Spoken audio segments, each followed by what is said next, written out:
Welcome back to the One Stop Shop. It seems you're here to buy the redesigned monk.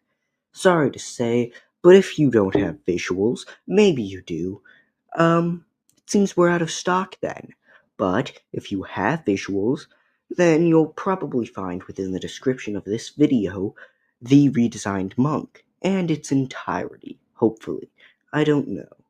For now, though, I'll teach you what is there for the redesigned monk. Let me start by saying, why would I redesign the monk in the first place? Why, you might ask? Well, it's because it is the most terrible class out of all the classes in D&D. Reason being, it it's key points. Key points, that's the reason. But let me tell you a few good things about this. First is its entire concept. It has a great, perfect seeming concept. A person who uses this grand key points or key to do mystical stuff without actually being truly mystical themselves. Half-casters don't get the full rundown of their abilities, but this, acting kind of like a half-caster, does, which is the nice part. But of course, there are a few problems here and there. The fact that it's put in a way that the key points are very limited, as well as the amount of abilities being just put in there.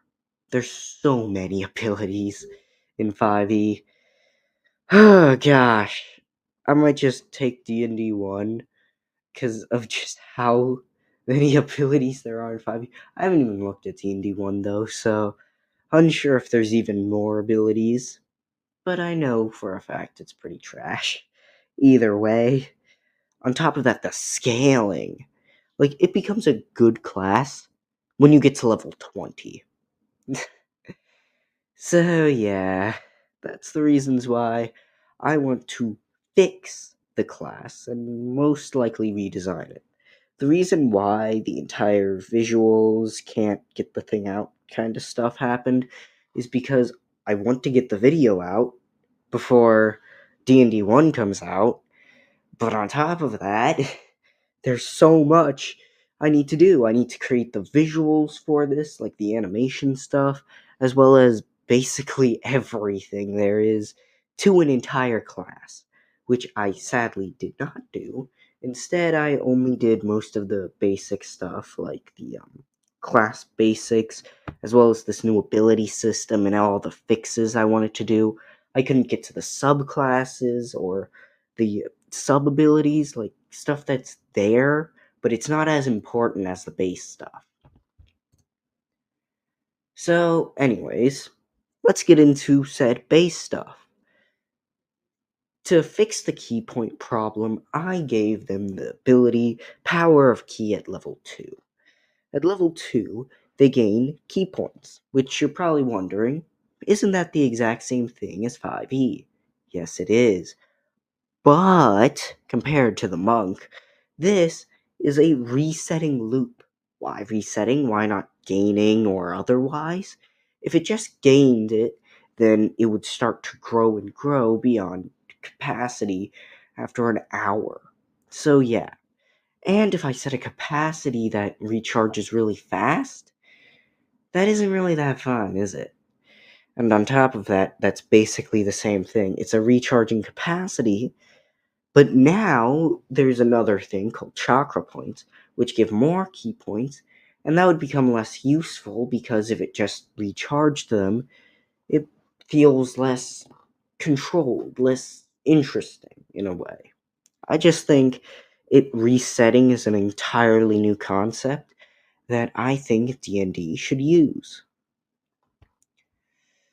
Next is at level 3, the chakra points. These have no real problem stuff.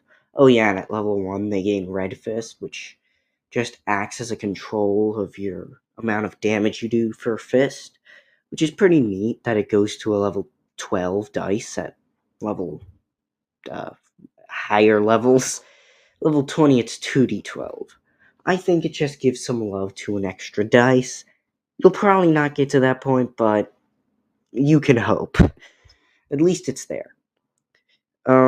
Anyways, at level 3, you get your calling path and chakra points. Chakra points act as this key gain ability. Based on the amount of chakra point or maximum chakra points you have, it gives a certain amount of key points. Basically, your maximum chakra point amount is equal to the amount of key points you get per chakra point. In simple ways, you start with 2 chakra points, so it's 2, and each time you gain a new chakra point, just add 1 to that total, and that's the amount of chakra points you get per key, or the amount of key points you get per chakra point, which becomes astronomically useful at later levels if you use certain abilities. The second problem I kind of wanted to restructure in Power of Key is the, well, ability structuring. Like I talked about, they have tons of abilities. If I open up um the player's handbook, I don't have a script for this, so sorry for me just pausing when I'm thinking. But if I just open it up, at level 3 you have 3 abilities. For your key, that's 3 abilities. That's so many. Then you gain stuff like Stun Strike. I think that's what it's called. Some ability to catch arrows or whatnot. And there's so many, and you're probably going to use all of those. But if I do that, then first it would less redesign the class. But on top of that, it just feels like so much you have to keep track of. Like, for one moment, if you don't use your reaction, then you're wasting more abilities. Unless you do it calculatively for, like, keeping your key points, since you have so little of them. Like, it's just this repeative loop. And while I would like to have tons of abilities, like I created, tons of abilities, I want them more simplified. More in a way that would allow them to do as they want, and more in a way that doesn't overwhelm you. So, let's talk about those. Multi-Fist, Healing Key, and Aura Form. These are really simple stuff. These are like the base abilities. Multi-Fist is your attack type of ability, Healing Key is like your defense, and Aura Form is your middle ground between the two.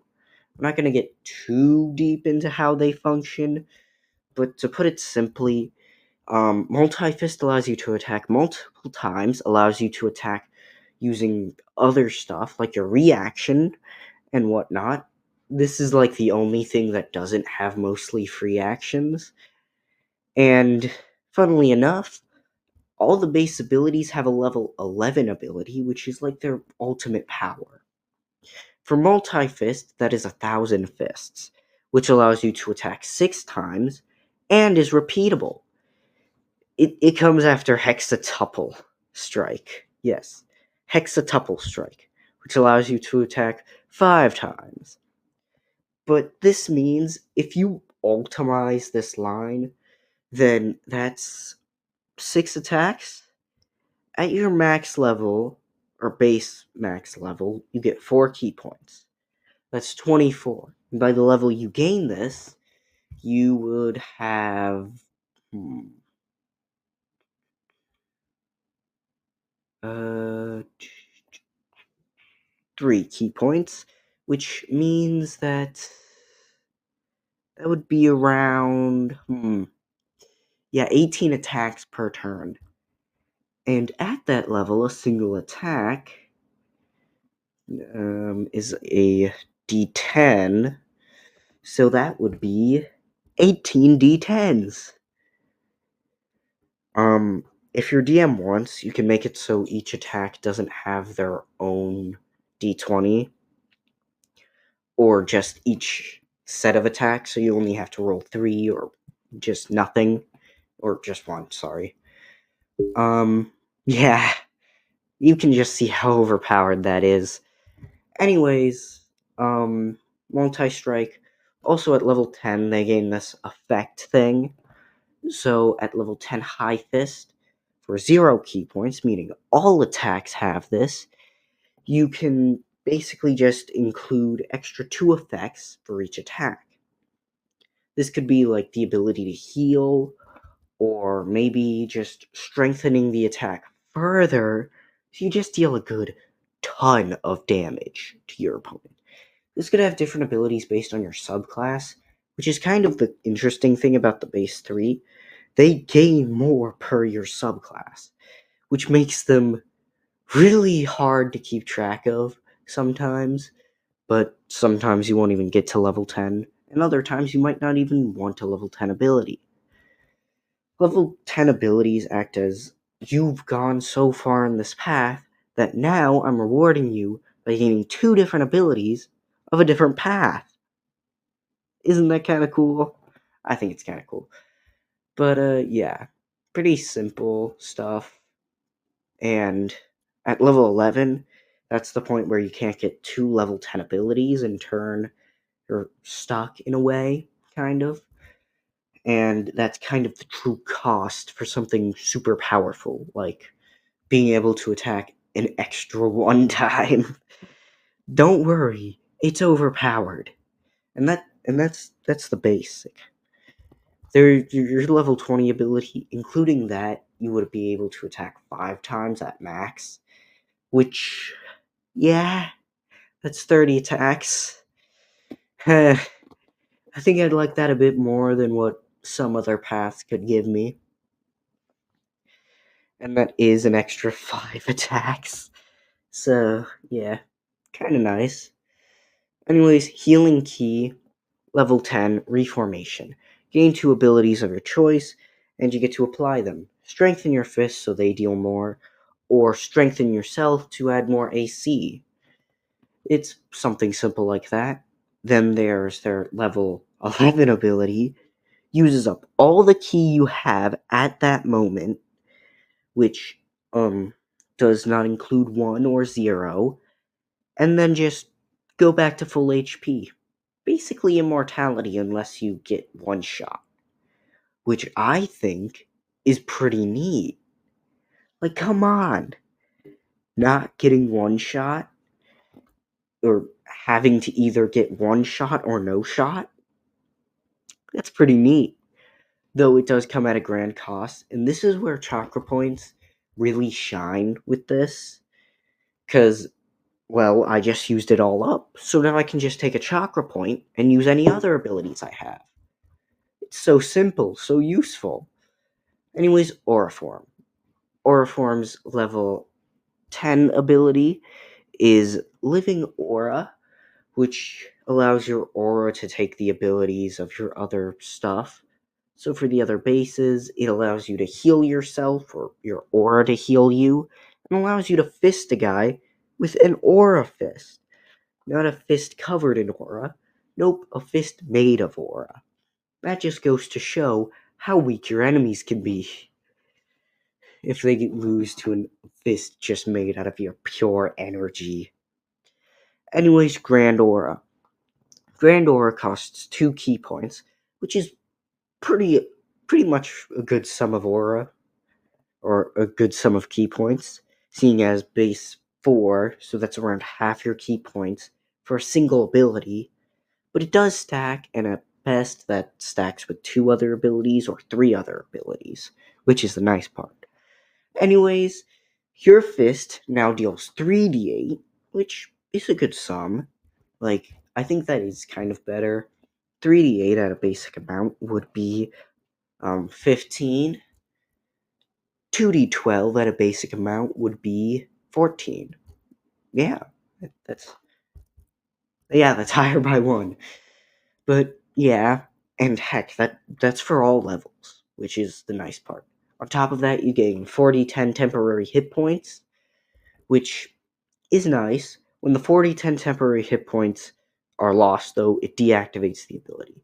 When the ability is deactivated, you have to wait a few turns to get it back, meaning you can't constantly reset the amount of HP you gain, or just gain greater fists forever. Anyways, root chakra. Oh, right. Chakra abilities are connected to opening chakra.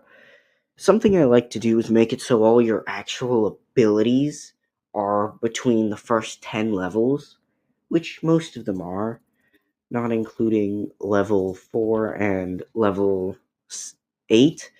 That is level 6 and level 9 that I can just add a few new stuff in, like some flavoring abilities here and there, just to make it feel more interesting of a class on top of its already interesting basics. And these abilities are super cool. Anyways, the opening chakra base abilities are Root Chakra, Sacral Chakra, Solar Plex Chakra, Heart Chakra, Throat Chakra, Third Eye Chakra, Crown Chakra, Aura Chakra. I'll just go through their abilities. Root Chakra, gain 2 ki. Sacral Chakra, gain +3 to hit, which means more damage. Solar Plex Chakra, gain a bit more wisdom. It's called the Wisdom Chakra, so yeah. Heart Chakra, a bit more hit points, or healing, really. Throat Chakra, nobody can lie within a 40-foot cone around you. It's pretty interesting for like detective stuff. And Third Eye Chakra, gain true sight around a 40-foot range around you, which is great. I think it's an interesting ability myself. And then there is the Crown Chakra. Your fists are now magical. It's known as the Spiritual Chakra, so spiritual abilities. It's pretty cool, I can say right now. The ability to just turn your fists into a magical weapon. You know, Aura Chakra, plus one more chakra, just cuz, plus an AC, and plus a hit point. Cuz why not? You know, that's a lot of abilities for just the Aura Chakra, but I think it's pretty cool. Like, you just get more power, more base power with it. So yeah, pretty nice. There's not much else I made for the class. I didn't make the subclasses yet, and there's a reason why. The reason being that when a new D&D class comes out, it's stronger than the last. And because of that, I wanted to kind of streamline the classes more, or sorry, subclasses, so that they would become more interesting. So new subclasses would become more interesting than old subclasses. And so the player experience was less about which build is more powerful and instead more about which build is the one that suits you the best or that suits what character you're making the best. It's an idea that allows you to less inspect the idea of a powerful build and more of a personalized build, one that fits your interests or your character better. Because I don't think that's always done, and when it is done, it's sometimes a really bad class build because the class and subclass don't mesh well enough. And instead, I wanted to make it that they all mesh well.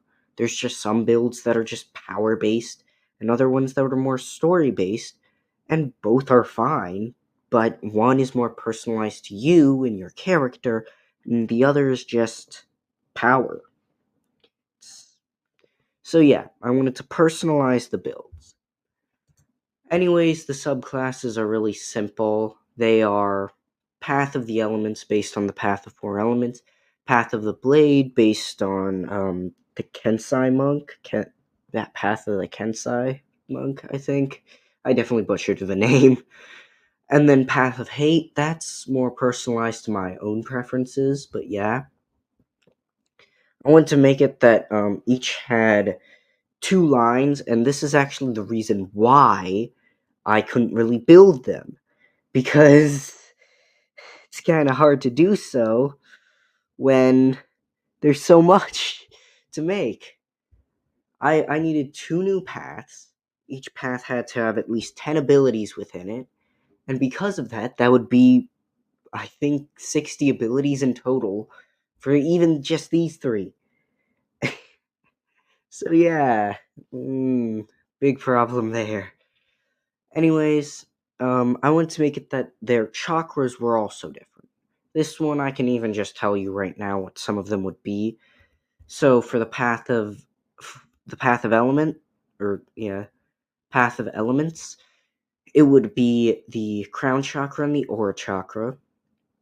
Maybe like a sub ability that takes out, like maybe you can choose between crown chakra and then the root chakra, since that's more base truth and whatnot.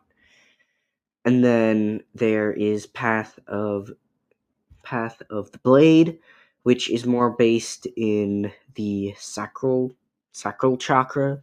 Seeing as I made that hit based and the aura chakra, maybe I could have it that it used the third eye chakra for something as a trade. And then path of hate would be, I don't know, the third eye chakra and the throat chakra.